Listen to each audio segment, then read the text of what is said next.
Genesis 2. The creation of man and woman. So the heavens and the earths were completed, and all their hosts, inhabitants, and by the seventh day God completed his work, which he had done, and he ceased on the seventh day from all his work which he had done. So God blessed the seventh day, and sanctified it, as his own, that is, set it apart as holy from other days, because in it he rested from all his work which he had created and done. This is the story of the origin of the heavens and of the earth, when they were created. In the day, that is, the days of creation, that the Lord God made the heavens and the earth, no shrub or plant of the field was yet in the earth, and no herb of the field yet sprouted. For the Lord God had not caused it to rain on the earth. And there was no man to cultivate the ground, but a mist, fog, dew, vapor used to rise from the land, and water the entire surface of the ground.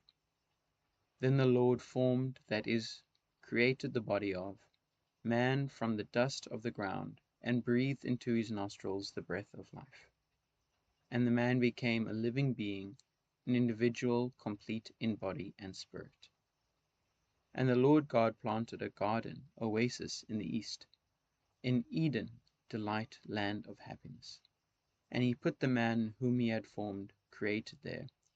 And in that garden the Lord God caused to grow from the ground every tree that is desirable and pleasing to the sight, and good, sustainable, pleasant for food. The tree of life was also in the midst of the garden, and the tree of the experiential knowledge, recognition of the difference between good and evil. Now a river flowed out of Eden to water the garden, and from there it divided and became 4 branching rivers. The first river is named Pishon. It flows around the entire land of Havilah, where there is gold. The gold of that land is good. Bdellium, a fragrant, valuable resin, and the onyx stone are found there. The name of the second river is Gihon. It flows around the entire land of Cush in Mesopotamia. The third river is named Hiddekel, Tigris.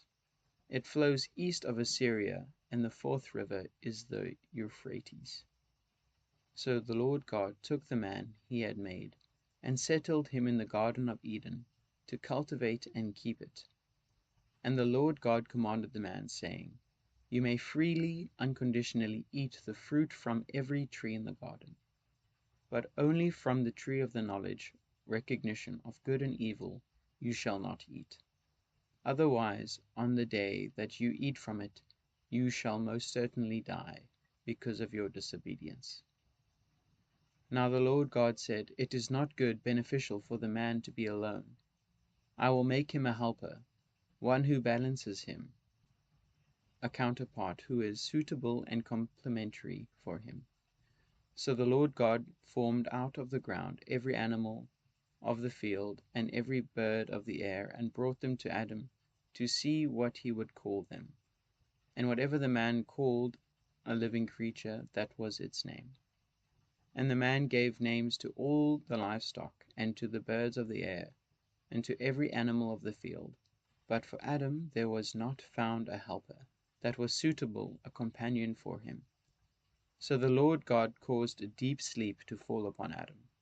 And while he slept, he took one of his ribs and closed up the flesh at that place. And the rib which the Lord God had taken from the man, he made formed into a woman, and he brought her and presented her to the man. Then Adam said, This is now bone of my bones and flesh of my flesh. She shall be called woman, because she was made out of man. For this reason a man shall leave his father and his mother, and shall be joined to his wife, and they shall become one flesh.